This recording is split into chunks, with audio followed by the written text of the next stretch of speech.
I am genuinely excited for the rest of the year in gaming, and I know this really isn't that much of a new statement when we all are anticipating the arrival of 2 brand new consoles. However, including the fridge and the modem and what is coming outside of those, there are some genuinely exciting titles to look forward to in 2020. Most of which I plan on streaming right here on the channel, so if you're interested in that, and if you end up liking the video, make sure you subscribe and all of that so you can be a part of this awesome community we have here. But with all of that out of the way, today I want to present to you a nice and easy digestible video for some great looking games to get excited about. First up, Paper Mario: The Origami King. Look, we all know the Thousand Year Door is hands down the best Paper Mario game. Its characters and story are extremely memorable, and I don't know of a single Paper Mario fan that doesn't look back fondly at this game. But unsuspectingly, I also really like Super Paper Mario that followed on the Wii. Sure, it was different in a lot of ways, but I loved the package that it presented in the game, and I still have a soft spot for it.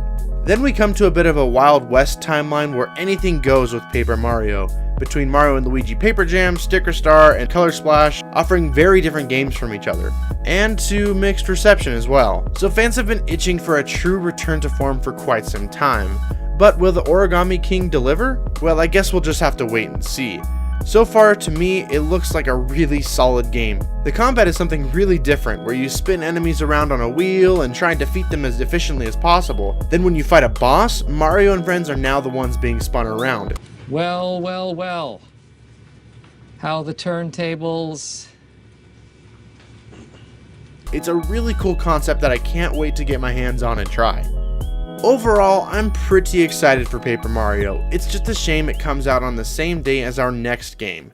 Ghost of Tsushima is an action-adventure game developed by Sucker Punch Productions set in the late 13th century Japan. And boy, let me tell ya, it looks phenomenal. Now yes, we haven't seen a lot of this game, but we did recently get a gameplay breakdown not too long ago. Just by watching this video, I had so many more questions, and I want them answered yesterday. In Ghost of Tsushima, the player will assume the role of Jin as he is set out to reclaim Tsushima, the last line of defense between the Mongols and mainland Japan. This game is something I have been itching for a very long time, and I am beyond excited to play both this and Paper Mario on the 17th. Now I'm just going to have to decide how I'm going to split that time up. Before I continue on to some more obvious games or games that are almost certain hits, I want to get into some games that maybe we don't know a whole lot about yet or aren't guaranteed to release this year. You know, if you follow the channel at all, I'm a huge lover of anything pirates and cannot wait for Ubisoft's Skull and Bones to release. I got a chance to play this title back at E3 2018 and it was so much fun, but unfortunately the game has been met with several delays, and because of its most recent delay giving no new update in release window, I doubt it's coming out this year.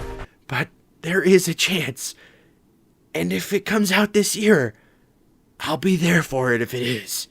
I promise. Speaking of Ubisoft and other things I love anything with Tron and or cyberpunk aesthetic, and tomorrow, July 2nd, the reveal and closed beta starts for Ubisoft's big attempt at the Battle Royale genre, Hyperscape. We don't know a lot about this one, but I am excited to see where it goes, and I'll for sure be giving my thoughts on it when we see more. Another game, or games I should say, that we don't know a lot about, but there are those heavily rumored Mario 3D remasters, or re-releases, or whatever they end up being.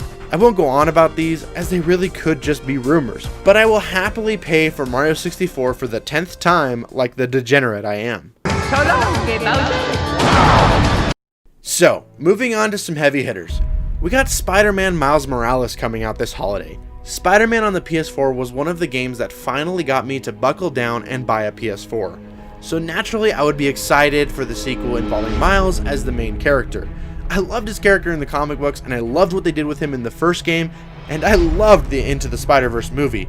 So the character really is in a great spot right now, and I can't wait to play a game all about him. With new abilities and story to explore, it will be a treat to jump back into New York City and web-sling around with a whole new fresh take.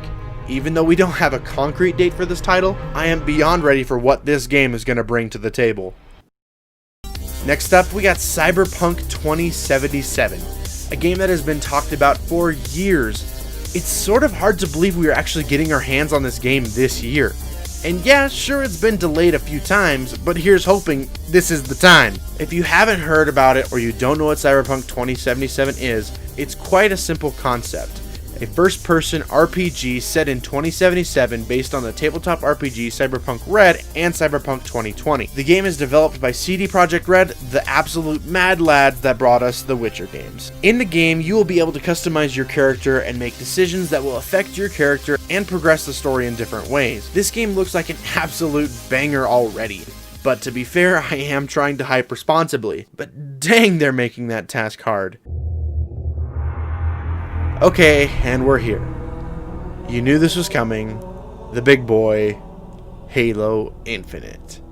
It's hard to believe that it's been 5 years since Halo 5, and we can finally see what we've all only been able to speculate over so far. From rumors over free-to-play multiplayer to the latest tease announcing the arrival of the Banished in a mainline Halo game. There is just so much to take in right now. Halo has and probably always will be my #1 game series. From the games to the books to the animated legends, it's just something I've always loved.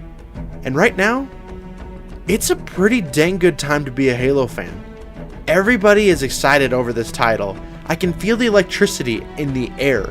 The brotherhood of my friends coming back onto Halo for Halo Infinite. It just seems almost too good to be true.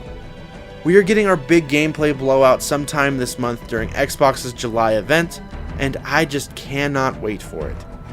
Here's hoping we get to look at the story, the multiplayer, and everything else we could possibly hope for. Because I have a special feeling about this one, guys. I think this one's gonna be a good one. I plan on making several videos on the whole entirety of the Halo franchise and going in more in depth on this game in the future. And on top of that, I'm planning on doing streams of all the games leading up to the release of Halo Infinite. So I hope you guys consider joining along with that because it's going to be a blast. Well everyone, that's my list. Those are the games I'm most excited for as we head into the last half of 2020. Did I miss your favorite? Let me know in the comments section down below. And until next time, I'll see you online. Vanilla Soup, out.